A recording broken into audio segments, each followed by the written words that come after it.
Ielts general training is for the people who are eligible to work or migrate to the foreign country in case of the work to the countries such as Australia, Canada, New Zealand and United Kingdom.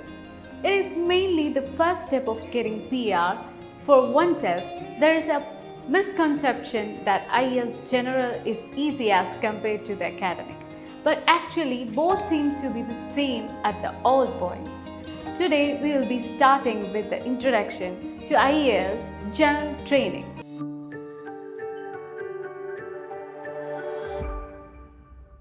This is Sweetie from Access Language School.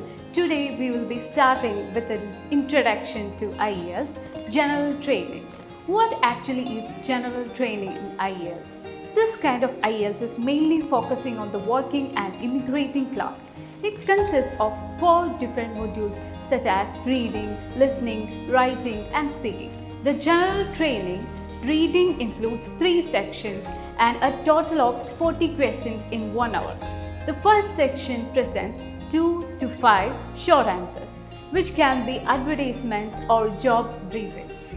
Section 2 includes 2 tests related to the workplace, such as safety measures or policies for employment. The last part features a long instructional test of a different level of difficulty than the previous sections.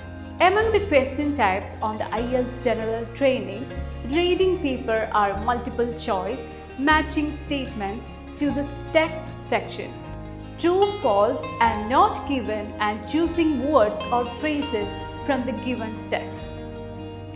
The Ielts general training writing assessment includes 2 essays. The first essay, 150 words, which should be completed in 20 minutes, is devoted to a narrow purpose such as writing a letter to a potential employer or an informal letter to a friend. In the second essay, 250 words should be noted within 40 minutes. The test taker is expected to express his or her opinion on some issue of general importance. Listening and speaking sections of the general training test are the same as those that appear in the academic test. The listening paper includes 40 questions in 30 minutes, divided into 4 various sections where students are allowed an additional 10 minutes to fill out their answer sheets. The listening exercises are based on audio recordings of conversations and monologues, and question types include completion of chart, multiple choice questions, short answers, completion of the sentence, match the following, classification and making a chart, map or picture. The speaking exam is a 3-section interview with Ielts examiner. Each exercise is timed separately and recorded for the evaluation. Total section timing is 11 to 14 minutes respectively.